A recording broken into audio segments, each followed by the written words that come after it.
ಎಲ್ಲರಿಗೂ ನಮ್ಮ ಮನೆ ಅಡಿಗೆಗೆ ಸ್ವಾಗತ. ಉದುರುಬೇಳೆ ಮಾಡುವ ವಿಧಾನ. ಎರಡು ಬೌಲು ತೊಗರಿಬೇಳೆ ತೊಗೊಂಡಿದ್ದೀನಿ, 2 ಕಟ್ ಸಬ್ಬಕ್ಕಿ ಸೊಪ್ಪು ತೊಗೊಂಡಿದ್ದೀನಿ, 2 ಈರುಳ್ಳಿ ಕಟ್ ಮಾಡ್ಕೊಂಡಿದ್ದೀನಿ, 5 ಮೆಣಸಿನ್ಕಾಯಿ ತೊಗೊಂಡಿದ್ದೀನಿ.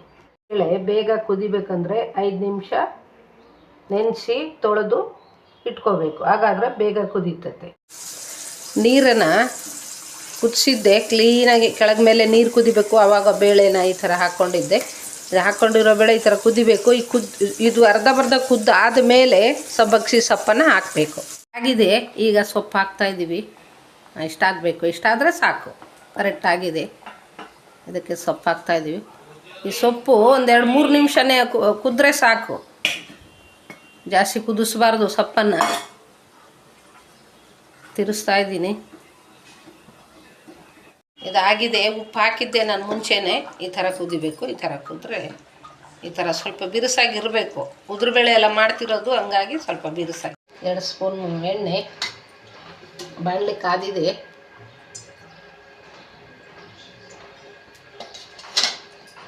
ನೆಕ್ಸ್ಟು ಸಾಸಿವೆ ಜೀರಿಗೆ ಒಂದು ಅರ್ಧ ಸ್ಪೂನ್ ಹಾಕ್ರಿ ಸಾಕು. ಅದು ಸ್ವಲ್ಪ ಚಟಪಟ ಅನ್ನಬೇಕು. ಸಾಸಿವೆ ಜೀರಿಗೆ ಬಿಸಿ ಆಗಿದೆ. ಮತ್ತು ಈರುಳ್ಳಿ ಸೇರಿಸ್ತಾ ಇದ್ದೀನಿ. ನೆಕ್ಸ್ಟು ಮೆಣಸಿನ್ಕಾಯಿ, ಎಷ್ಟು ಖಾರ ಬೇಕೋ ಅಷ್ಟು ಹಾಕ್ಕೊಳ್ಳಿ. ನೆಕ್ಸ್ಟು ಇದಕ್ಕೆ ಈರುಳ್ಳಿ ಕುದೀತಾ ಇರಬೇಕಾದ್ರೆ ಉಪ್ಪು ಹಾಕಿದ್ರೆ ಬೇಗ ಕುದೀತದೆ. ಅದಕ್ಕೋಸ್ಕರ ನಾನು ಒಂದು 1/4 ಸ್ಪೂನ್ ಉಪ್ಪು ಹಾಕ್ತೀನಿ. ಸ್ವಲ್ಪ ಅದು ಬೇಯಬೇಕು.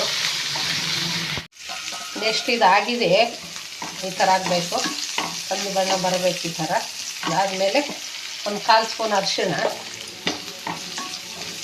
ಸ್ವಲ್ಪ ಈ ಥರ ಬಾಡಿಸ್ಬೇಕು. ಇದು ಸೊಪ್ಪಿತ್ತಲ್ಲ, ಸಬ್ಬಕ್ಕಿ ಸೊಪ್ಪು ಬೇಳೆ, ಅದನ್ನು ಸ್ವಲ್ಪ ಮಿಕ್ಸ್ ಮಾಡ್ಕೊಂಡಿದ್ದೀನಿ ನಾನು. ಕೈಯಿಂದ ಸ್ವಲ್ಪ ಮಿಕ್ಸ್ ಮಾಡ್ಕೋಬೇಕು. ಈ ಥರ ಮಾಡಿಕೊಂಡು ಒಗ್ಗರಣೆ ಕೊಡಬೇಕು.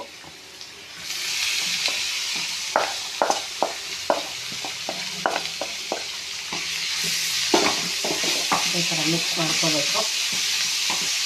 ಲಾಸ್ಟಿಗೆ ಒಂಚೂರು ರುಚಿಗೆ ತಕ್ಕಷ್ಟು ಉಪ್ಪು ಒಂದು ಸ್ವಲ್ಪ ಹಾಕಿದ್ದೆ, ಮೇಲೆ ಒಂದು ಸ್ವಲ್ಪ ಹಾಕ್ತಾಯಿದ್ದೀನಿ.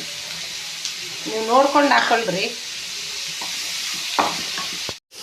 ಇದಾಗಿದೆ ನೋಡಿರಿ, ಇದು ಕರೆಕ್ಟಾಗಿ ಬೆಂದಿದೆ. ಅಷ್ಟು ಕರೆಕ್ಟಾಗಿ ಮಿಕ್ಸ್ ಆಗಿದೆ. ಈ ಥರ ಆಗಬೇಕು. ರುಚಿ ನೋಡೋಣವಾ? ನೋಡಿರಿ, ಮುರಿದ್ರೆ ಎಷ್ಟು ಚೆನ್ನಾಗಿ ಬರುತ್ತೆ ಚಪಾತಿ ಗೊತ್ತಾ?